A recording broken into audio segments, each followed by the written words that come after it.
बिस्मिल्लाहिर्रहमानिर्रहीम। Exercise 6.3 chapter number 6 anti derivative का discussion हमारा हो रहा था और अपने प्रीवियस क्वेश्चन में हमने क्वेश्चन नंबर 1 के जो हैं वो 3 पार्ट्स जो है वो डिस्कस किए थे। मज़ीद आगे इस टॉपिक को हमने कंटिन्यू करना है। बहुत ही इम्पॉर्टेंट एक्सरसाइज है, बहुत ही जो है वो कॉन्सेप्ट वाली चीज़ें इसमें आपको एक्सरसाइज में देखने को मिलेंगी। इसलिए ये बात मैंने अपने प्रीवियस लेक्चर में भी कही थी और इस लेक्चर में अब ये बात मैं फिर रिपीट कर रहा हूँ कि कंटिन्यूस बेसिस के ऊपर स्टडी ज़रूर कीजिएगा, क्योंकि बहुत बड़ी एक्सरसाइज है। अराउंड 70-80 के करीब जो है ये टोटल पार्ट्स मिलाकर क्वेश्चंस बन जाते हैं। तो अगर आपने रेगुलर बेसिस के ऊपर जो है इसकी प्रैक्टिस नहीं की तो फिर आपको डिफ़िकल्टी का सामना करना पड़ेगा। तो इसलिए बहुत ध्यान से क्वेश्चन को समझें और जैसे ही ये लेक्चर आपको मिले तो फौरी तौर पर आप इसको जो है वो उसकी सीख कर और उसकी प्रिपरेशन करना शुरू करें। तो कंटिन्यू करते हैं। लास्ट टाइम भी आप देख रहे थे क्वेश्चन नंबर 1 के जब हमने पार्ट्स स्टार्ट किए थे तो उसमें जो हम रूल इस्तेमाल कर रहे थे, रूल नंबर 1 x⁴n और rule number 3 function power derivative, ये दो रूल आपने देखा था कि ज़्यादा हम इस्तेमाल करते थे। तो यहाँ पर भी कहानी कुछ ऐसी ही है। ये देखिए, ये फंक्शन है हमारे पास डिनोमिनेटर में y² + 6y, y² + 6y, इसके ऊपर पावर हाफ नज़र आ रही है। हमें पता है कि अगर हम y² + 6y को ऊपर शिफ्ट कर देंगे तो पावर जो है वो -हाफ हो जाएगी। तो इसका मतलब क्या हुआ कि ये y² + 6y जो है, y² + 6y ये फंक्शन हो गया। इसके ऊपर पावर है हमारे पास -हाफ और साथ हमें डेरिवेटिव चाहिए। अब ज़रा ध्यान से देख लीजिए कि क्या डेरिवेटिव एग्जिस्ट करता है या नहीं करता। तो y² का डेरिवेटिव 2y होता है, y² का डेरिवेटिव 2y है, यानी इसका मतलब है कि ये इनकम्प्लीट है। इसी तरीके से हमारे पास 6y का डेरिवेटिव 6 होता है, जबकि यहाँ पर 3 मौजूद है। लेकिन और से देखिए कि y तो हमारे पास मौजूद है ना, तो इसका मतलब ये हुआ कि जब हम y² + 6y को सपोज करेंगे तो आप देखोगे कि एग्जैक्टली हमारे पास y + 3 की वैल्यू आ जाएगी।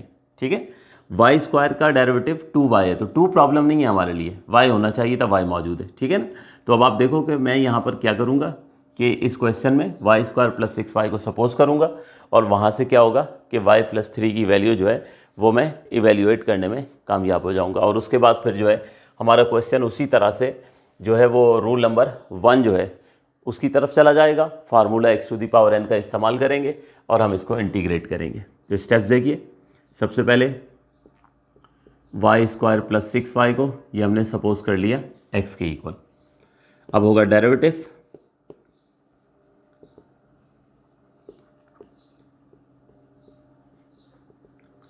तो y² का डेरिवेटिव हो गया 2y और 6y का डेरिवेटिव हो गया 6, तो 2y + 6 आ गया। अब ये y वाली साइड है तो dy लिख दीजिए और x वाली साइड है तो dx लिख दीजिए। तो इस तरह से हमारे पास जो है वो 2y + 6 की वैल्यू जो है वो आ चुकी है। अब आप देखो न्यूमरेटर में जो है आपके पास y + 3 है, जबकि आपके पास आया 2y + 6। तो ज़रा ध्यान से देखिए, अगर मैं यहाँ 2y + 6 में से 2 कॉमन निकाल लूँ तो ये y + 3 बन जाएगा। ठीक है, तो अगले स्टेप में क्या करते हैं कि 2 कॉमन निकालते हैं। तो ये देखिए हमारे पास आ गया y + 3 dy, ये dx के बराबर हो जाएगा। और अगले स्टेप में इस 2 को क्रॉस मल्टीप्लाई करके हम नीचे ले जाएंगे, तो हमारे पास ये बनेगा y + 3 dy = dx/2। तो ये इस तरह से हमने जो है फंक्शन को सपोज किया और वो जो साथ डेरिवेटिव था उसकी वैल्यू हमने जो है वो निकाल ली है। तो अब आप देखिए ये वैल्यूज़ जो आई हैं हमारे पास, ठीक है, एक y² + 6y की और एक y + 3 dy की, ये जब मैं पुट करूँगा तो आप देखोगे कि हमारा क्वेश्चन जो है वो कितनी सिंपल फॉर्म में आ जाएगा। उस पर रूल नंबर 1 अप्लाई होगा और हम बआसानी उसको इंटीग्रेट करेंगे। ठीक है, तो सबसे पहले तो क्वेश्चन लिख दिया करें। तो क्वेश्चन था हमारे पास integral of y + 3 dy over y² + 6y to the power half. ठीक है, तो अब इसमें हम वैल्यूज़ जो है वो पुट करते हैं। तो सबसे पहले y + 3 dy, तो ये देख लीजिए y + 3 dy ये किसके बराबर है, ये बराबर है dx/2 के। तो न्यूमरेटर में हो गया dx/2, डिनोमिनेटर में आ जाइए, तो वाई स्क्वायर प्लस 6y, तो ये देख लो वाई स्क्वायर प्लस 6y किसके बराबर है, x के, ठीक है। और ये वाली पावर हाफ जो है ये इसके ऊपर आ गई। अगले स्टेप में ये फ्रैक्शन जो है ये सॉल्व होगा, सिंप्लीफाई होगा, तो ये 2 जो है ये नीचे शिफ्ट हो जाएगा।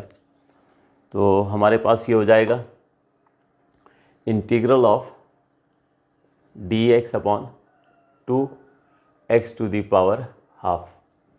अब ये x का जो कोफिशिएंट है 2, इसको बाहर शिफ्ट करते हैं, ठीक है। तो ये आया 1/2, और इसी स्टेप में ही x को भी जो है वो हम ऊपर शिफ्ट कर देते हैं, तो उसकी पावर जो है वो -1/2 हो जाएगी। और अब आप देख लीजिए कि यहाँ पर आपका क्वेश्चन जो है वो सिंपल होकर जो है वो रूल नंबर 1 की तरफ मूव कर गया है। यानी अब आप x to the power n का फार्मूला इस्तेमाल करेंगे और x to the power n का फार्मूला इस्तेमाल करके इसको जो है वो इंटीग्रेट कर देंगे। तो क्या था फार्मूला, सामने यहाँ लिख दिया करें कि अगर x to the power n को आपने इंटीग्रेट करना है तो इसका इंटीग्रल होता है 1/n+1 x to the power n+1। तो यहाँ पे n इस वक्त हमारे पास जो है वो क्या है, -1/2 है। तो ये हाफ आया, कर्ली ब्रैकेट लगा दीजिए, 1/n+1 और x to the power n+1। बस अब इसकी सिंप्लीफिकेशन करनी है, और जब ये बिल्कुल सिंप्लीफाइड फॉर्म में आ जाएगा तो क्या करना है कि ये x की वैल्यू जो है वापस जो हमने इनिशियली सपोज की थी वो हमने वापस पुट कर देनी है। तो 1/2 एज इट इज़। अब ये -1/2 + 1, ठीक है, या यूँ कह लीजिए कि 1 में से आप हाफ माइनस करेंगे तो क्या हो जाएगा, वो हाफ हो जाएगा। अच्छा, अगर इस तरह डायरेक्ट ना समझ में आए तो आपके पास ये लिखा हुआ है -1/2 + 1, आप एलसीएम ले लीजिए। जब एलसीएम होगा तो ये 2 जाके 1 से मल्टीप्लाई हो जाएगा, तो ये -1 + 2/2 यानी क्या हो जाएगा, 1/2 हो जाएगा, ठीक है। तो एक ही बात है, चाहे यहाँ पे एलसीएम करके आप लोग कर लें और चाहे आप मेरी तरह डायरेक्ट कर लें, क्योंकि सिंपल लिखा हुआ था 1 में से हाफ माइनस होना है, तो 1 में से हाफ माइनस होगा तो हाफ आ जाएगा। इसी तरीके से यहाँ x की पावर जो है उसमें भी यही है, 1 में से हाफ माइनस हो रहा है, तो इसका मतलब है पावर हाफ जो है वो रह जाएगी।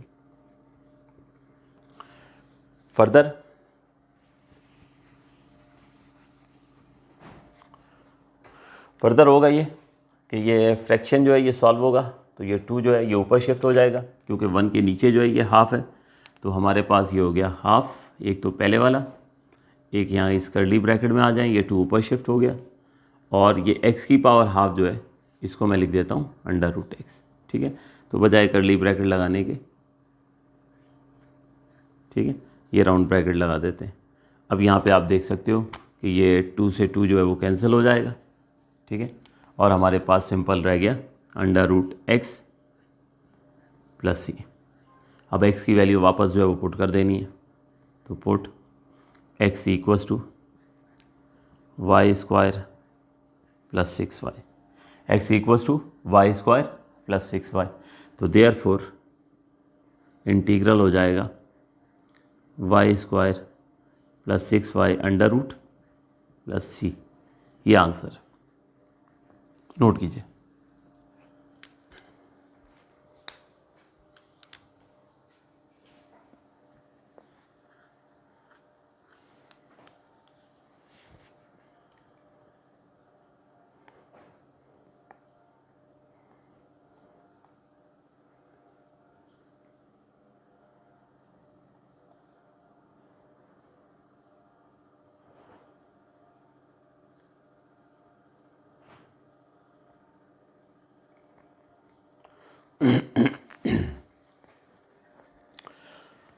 आगे कंटिन्यू करते हैं।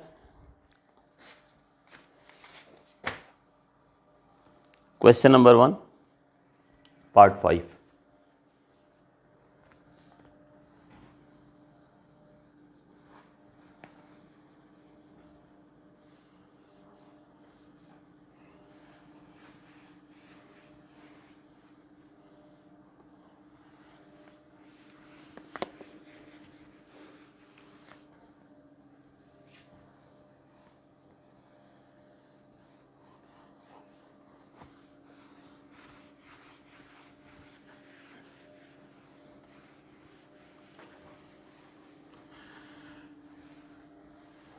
क्वेश्चन नंबर 1 पार्ट 5 है हमारे पास।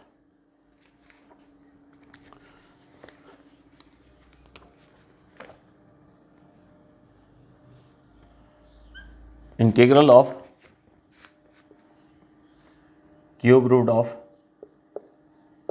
1 minus x square into x d x. अब देखिए यहाँ पर हमारे पास क्वेश्चन की सूरत हाल। एक बार फिर ये 1 माइनस एक्स स्क्वायर जो है ये देख लीजिए, ये फंक्शन है, इस पर क्यूब रूट है। क्यूब रूट का मतलब इसके ऊपर पावर 1/3 है। साथ अगर डेरिवेटिव मिल जाए तो मसला हल हो जाएगा। 1 माइनस एक्स स्क्वायर का डेरिवेटिव होगा हमारे पास -2x dx, -2x dx। -2 को इग्नोर करें, -2 मैटर नहीं करता, इसका मतलब x dx होना चाहिए। तो ये ध्यान से देख लीजिए कि आपके पास x dx मौजूद है।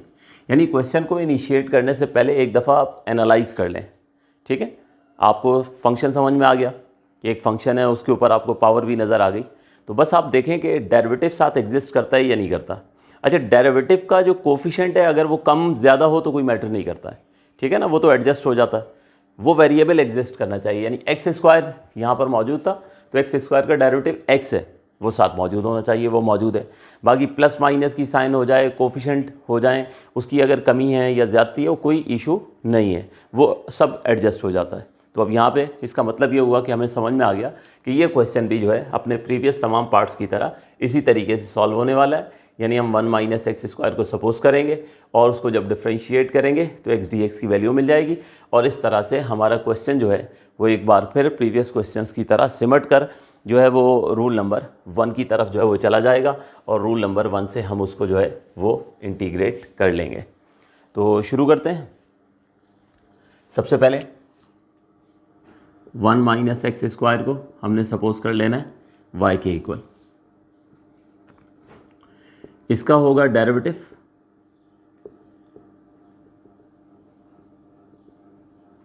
तो डेरिवेटिव हो जाएगा -2x dx। कैसे? 1 का डेरिवेटिव हो गया 0, माइनस की साइन आई, एक्स स्क्वायर का डेरिवेटिव हो गया 2x, ठीक है। अब चूंकि ये x वाली साइड होती है तो यहाँ dx लिखेंगे और y वाली साइड पे dy लिखेंगे, ठीक है। तो ये 0 लिखने की ज़रूरत नहीं है, यानी 1 माइनस एक्स स्क्वायर का डेरिवेटिव हो गया -2x dx। In the next step -2 को क्रॉस मल्टीप्लाई करके हम उस तरफ शिफ्ट करते हैं, तो x dx की वैल्यू -dy/2 आ गई। तो ये देखिए 1 माइनस एक्स स्क्वायर को हमने सपोज किया और x dx की वैल्यू जो है वो आ चुकी है। तो बस अब ये जो हमारी सपोजिशन है इसको हम सब्स्टिट्यूट करते हैं क्वेश्चन में, ठीक है, और क्वेश्चन चला जाएगा सिंप्लीफाई होकर जो है वो सिंगल वेरिएबल में आ जाएगा, और वहाँ से फिर हम उसको जो है वो बासानी रूल नंबर 1 से इंटीग्रेट कर लेंगे। तो पहले एक दफ़ा क्वेश्चन लिख लिया करें। तो क्वेश्चन है हमारे पास integral of cube root of 1 minus x square, और रूट के बाहर है एक्स डी एक्स, तो थोड़ी सी स्पेस दीजिएगा, ठीक है। अब इसमें जो है वो हम वैल्यूज़ पुट करते हैं। तो सबसे पहले ये है हमारे पास cube root 1 minus x square, तो 1 माइनस एक्स स्क्वायर को हमने सपोज किया है y के बराबर, ठीक हो गया। और उसके बाद एक्स डी एक्स, तो एक्स डी एक्स किसके बराबर हो गया? -dy/2। तो इस तरह से हमारे पास क्वेश्चन जो है आप देखो बिल्कुल एक सिंप्लीफाइड फॉर्म की तरफ जा रहा है। अब ये -1/2 इसको हम शिफ्ट करते हैं बाहर। यहाँ पर हमारे पास जो है ये रह गया है cube root of y dy, और क्यूब रूट ऑफ y का मतलब क्या है कि y की पावर क्या हो जाएगी? 1/3 हो जाएगी, ठीक है। जिस तरह स्क्वायर रूट का मतलब पावर 1/2 होती है, क्यूब रूट का जो है वो मतलब क्या होगा कि y के ऊपर पावर क्या होगी? 1/3 होगी, यानी -1/2 integral of y to the power 1/3 dy। अब आप देख सकते हैं कि सिंपल यहाँ पर जो है वो रूल नंबर जो है वो 1 इस्तेमाल होगा, यानी फार्मूला नंबर 1 कह लें कि x to the power n को अगर हमने इंटीग्रेट करना है तो इसका इंटीग्रल होता है 1/n+1 x to the power n+1। ये सामने रेफरेंस के लिए लाजमी आप लोग जो है ये फार्मूला जो है वो लिखिएगा, ठीक है। तो बस अब इस पर जो है फार्मूला अप्लाई करते हैं। तो x to the power n power को कहते हैं जो इस वक्त 1/3 है, तो ये हो जाएगा 1/n 1/3 + 1, y to the power 1/3 + 1. Now simplify it. तो -1/2 1 अब यहाँ पे देखिए LCM होगा तो 3 जाके 1 से मल्टीप्लाई हो जाएगा, तो ये हो जाएगा 1 + 3/3. सिमिलरली यहाँ y की पावर में भी ऐसे ही होगा, LCM होगा तो 1 + 3/3 आ गया. फर्दर -1/2 1 + 3 4, तो ये हो गया 4/3 और y to the power 4/3. Next step में ये 3 जो है ये ऊपर शिफ्ट हो जाएगा, -1/2 3/4 y to the power 4/3 + c.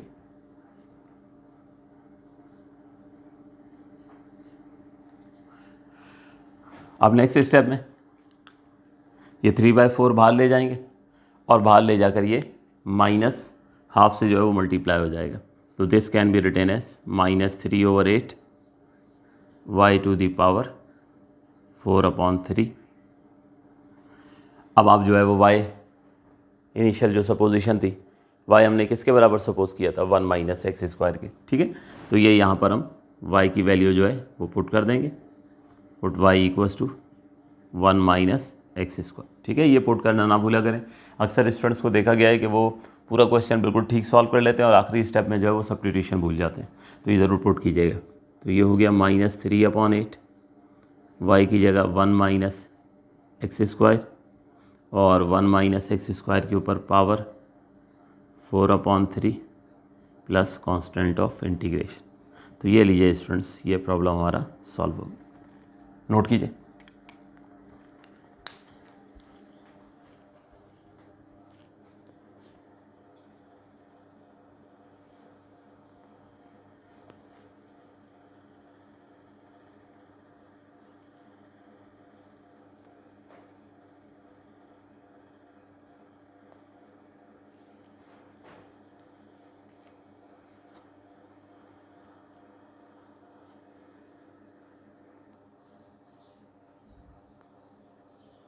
जी, तो नेक्स्ट है हमारे पास क्वेश्चन नंबर 1 पार्ट 6 है. अब क्वेश्चन नंबर 1 के पार्ट 6 में √x² - 24 x to the power 4, √x² - 24 x to the power 4. अब ये क्वेश्चन अभी तक हमने जितने भी क्वेश्चन किए हम बहुत वाज़े तौर पर देखते थे कि हमारे क्वेश्चन में एक फंक्शन मौजूद होता था, उसके ऊपर एक सर्टेन पावर होती थी और किसी ना किसी फॉर्म में जो है वो साथ डेरिवेटिव एग्जिस्ट करता था. यहाँ देखें तो यहाँ ऐसी कोई सूरत हाल नहीं है. यहाँ बज़ाहिर ऐसा लगता है कि ये क्वेश्चन जो है ये उस ट्रिक से जो है वो सॉल्व होने वाला ही नहीं है, लेकिन आप देखिएगा क्वेश्चन के ऊपर थोड़ी सी जो है वो वर्किंग करेंगे हम, थोड़े से जो है वो स्टेप्स करेंगे हम और एग्जैक्टली जो है वही सूरत हाल बन जाएगी जो अभी प्रीवियस क्वेश्चन में जो है वो बनती आई है. तो वर्किंग ज़रा देख लीजिए, करते हैं हम. इंटीग्रल है हमारे पास √x² - 24 x to the power 4. देखिए होगा क्या, सबसे पहले मैं इस रूट में x² जो है वो कॉमन निकाल लूँगा. तो इस रूट के अंदर अगर मैं x² कॉमन निकाल लेता हूँ तो बच क्या जाएगा, यहाँ से x² बाहर चला गया तो 1 बचा, -24 आया और x to the power 4 में से x² कॉमन ले लिया तो एक x² बच गया. ठीक है, इन द नेक्स्ट स्टेप ये x² जो है ये रूट से बाहर आ जाएगा और ये हो गया हमारे पास integral of x into √1 - 24 x². और फर्दर अगर मैं इसको इस तरह से लिख लूँ कि 1 - 24 x², 1 - 24 x², इसके ऊपर रूट है तो रूट का मतलब क्या हो जाएगा कि पावर हाफ आ गई और ये x उठाकर जो है ये मैंने dx के साथ लिख दिया. ठीक है, तो अब आप देख सकते हो कि एग्जैक्टली वही सूरत हाल बन गई. ये फंक्शन है हमारे पास, इसके ऊपर जो है पावर है और साथ उसका डेरिवेटिव मौजूद है. ठीक है, तो इसको हाईलाइट करने के लिए हम नाम दे देते हैं इक्वेशन नंबर 1 का।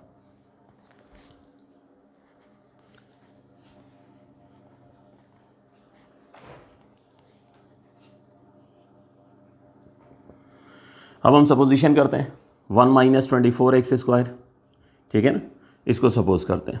तो let 1 minus 24x² equals to y by taking derivative. तो डेरिवेटिव से क्या हो जाएगा, 1 का डेरिवेटिव हो जाना 0, फिर -24 आएगा, x² का डेरिवेटिव क्या हो जाएगा, 2x हो जाएगा, ठीक है। और जब आप -24 को 2 से मल्टीप्लाई करेंगे तो क्या हो जाएगा, -48x, ठीक है। तो मैं तो डायरेक्ट कर लिया करता हूँ, आप अगर इस तरह से ना समझ पाएँ तो देखिए 1 का डेरिवेटिव किया आपने 0, माइनस की साइन आई, 24 as a coefficient as it is आ गया, x² का डेरिवेटिव पावर रूल से क्या हो गया, 2x हो गया, ठीक है ना। तो उसके बाद हमारे पास जाहिर सी बात है इधर आना है dx और इधर आ जाना है dy। अगले स्टेप में ये 2 जो है ये -24 से मल्टीप्लाई होगा तो क्या हो जाएगा, -48x dx, ठीक है। तो यहाँ पर हम ये डायरेक्ट ही लिखेंगे, लेकिन आप लोग ये स्टेप्स जो है अगर आप कॉन्फिडेंट नहीं हो डेरिवेटिव में तो आप इसको जो है ये स्टेप कर लिया करो। तो हमारे पास ये हो जाएगा -48x dx, ये हो गया dy के बराबर। अब आप देख सकते हो कि हमें यहाँ x dx की वैल्यू चाहिए, तो ये -48 को हम क्रॉस मल्टीप्लाई करके जो है हम उस तरफ जो है वो शिफ्ट करेंगे। तो x dx ये हो जाएगा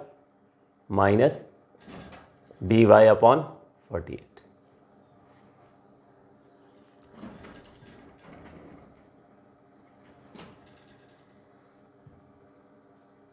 अब हमने क्या करनी है कि जो हमारी सपोजिशन है इन सपोजिशंस को उठाकर हमने यहाँ पर जो है ये हमारी जो इक्वेशन नंबर 1 है उसमें हम सब्स्टिट्यूट कर देंगे, तो हमारा क्वेश्चन जो है वो सिंपल फॉर्म में जो है वो आ जाएगा। तो सब्स्टिट्यूशन करते हैं। Now integral of 1 minus 24x², तो 1 माइनस 24x² हमारी अजम्पशन क्या थी, ये बराबर था y के, तो ये हो जाएगी y की पावर हाफ, और उसके बाद x dx की वैल्यू ये हम निकाल चुके हैं, ये हो गया -dy/48। अब नेक्स्ट स्टेप में ये -1/48 इसको आप जो है वो बाहर शिफ्ट कर देंगे,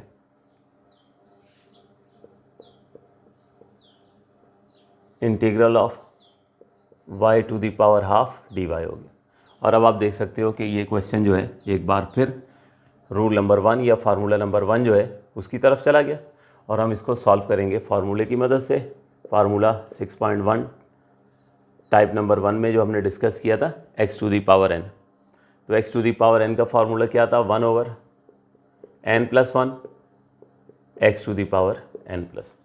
तो इस फार्मूले से इसको इंटीग्रेट करें और इंटीग्रेट करके यहाँ पर y की वैल्यू वापस जो है वो ज़रूर पुट करनी है। तो जिस हद तक जगह है कर लेते हैं, -1/48, तो ये हो गया 1/12+1 y टू दी पावर ½ + 1,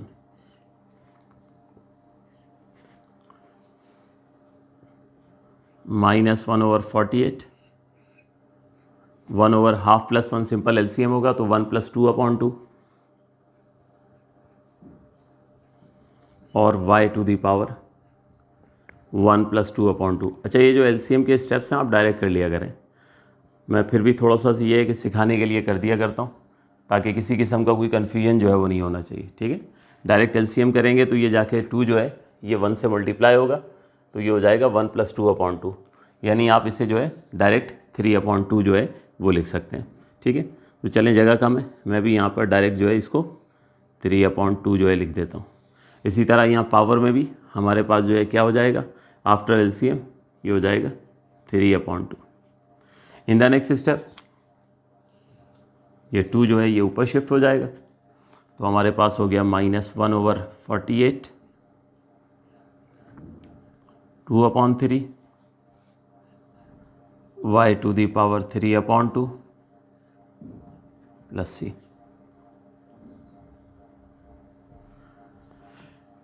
अब आप जो है इस 2 को 48 से जो है वो कैंसिल करें, तो 2 1 ज़ा 2, 2 2 ज़ा 4, 2 4 ज़ा 8, तो बाहर रह गया -1/24।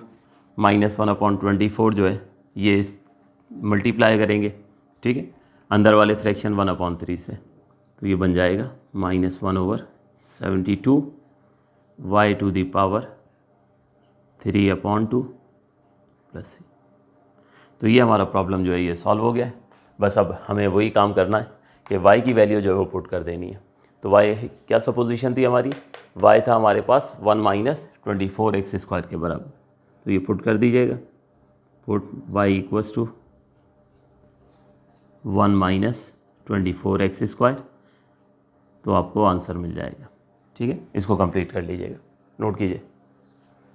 और जब कभी भी यहाँ फार्मूला अप्लाई करें तो सामने ज़रूर लिख लिया करें। थोड़ा सा मैं इसको साइड पे लिख देता हूँ।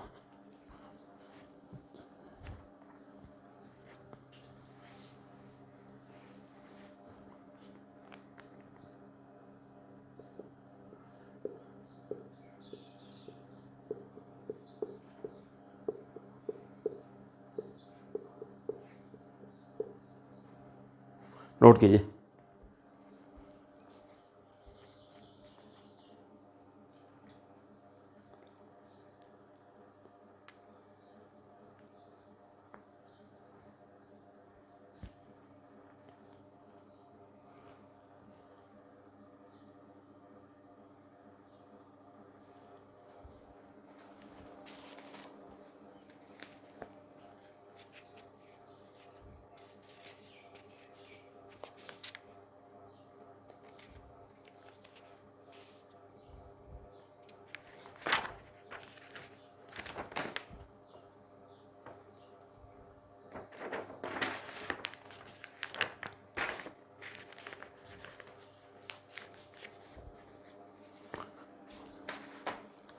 पार्ट नंबर 8,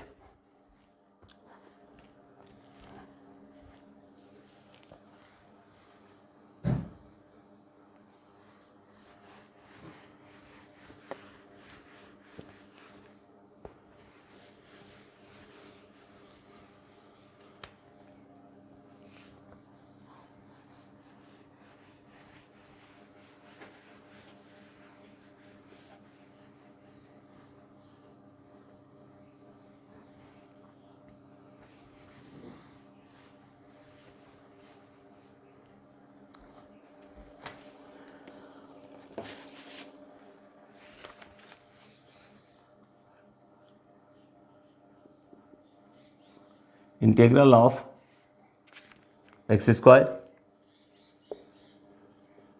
ओवर 1 - 2x³ और इस पर पावर है 3/2। 1 - 2x³ और इस पर पावर है हमारे पास 3/2। यहाँ पर भी ये देखिए, ये हमारे पास फंक्शन है 1 - 2x³, इसको सपोज कर लेंगे और इसको सपोज करके जब डिफ्रेंशिएट करेंगे तो x² dx की वैल्यू निकल आएगी। ठीक है, तमाम क्वेश्चंस की तरह ही इसको भी हैंडल करना है। तो 1 - 2x³, इसको y सपोज किया,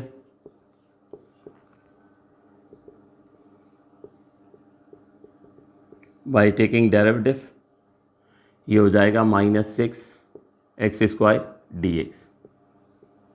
-6 को क्रॉस मल्टीप्लाई करके उस तरफ ले जाइए, तो x² dx ये हो जाएगा -dy/6।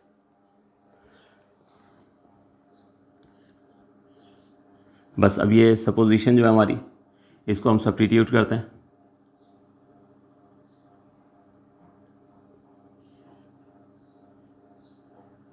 क्वेश्चन में, और हमारा क्वेश्चन फिर दोबारा एक बार फिर फार्मूला नंबर 1 से इंटीग्रेट होने जा रहा है। तो now integral of x² dx over 1 - 2x³ और इस पर पावर है 3/2।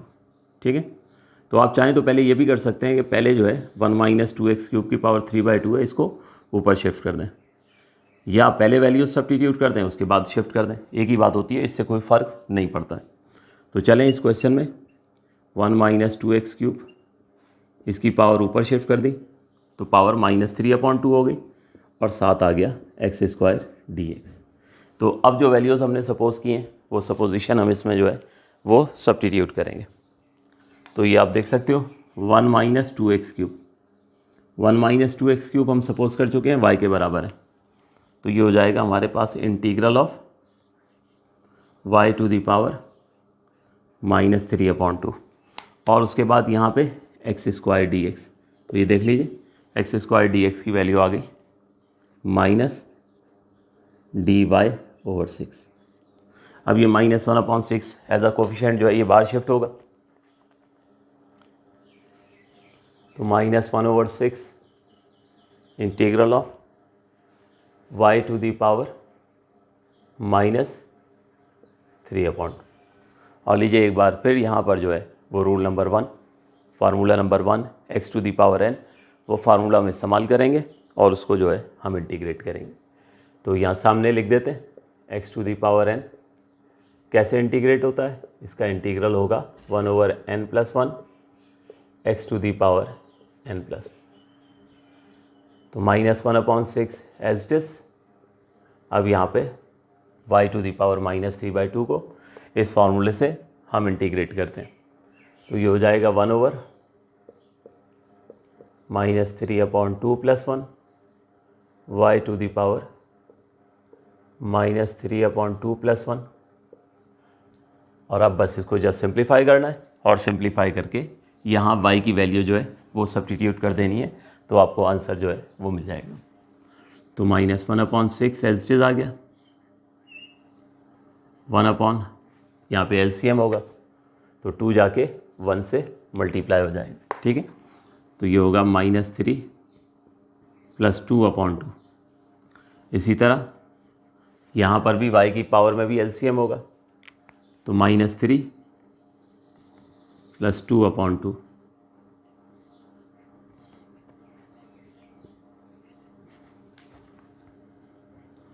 -1/6 1/, -3 + 2 -1 बनेगा, तो ये हो गया -1/2 और y to the power -1/2। In the next step ये 2 ऊपर शिफ्ट हो जाएगा, तो ये हो गया -1/6, ये हो गया -2 y to the power -12।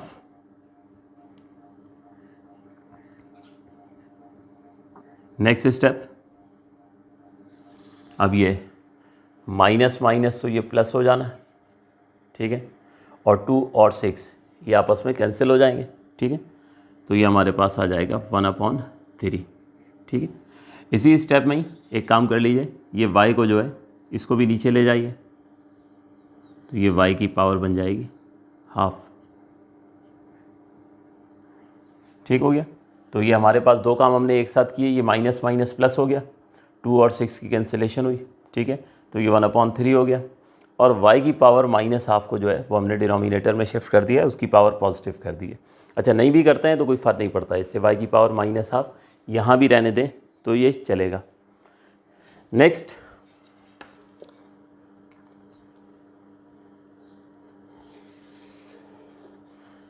Step में बस अब होगा ये कि 1/3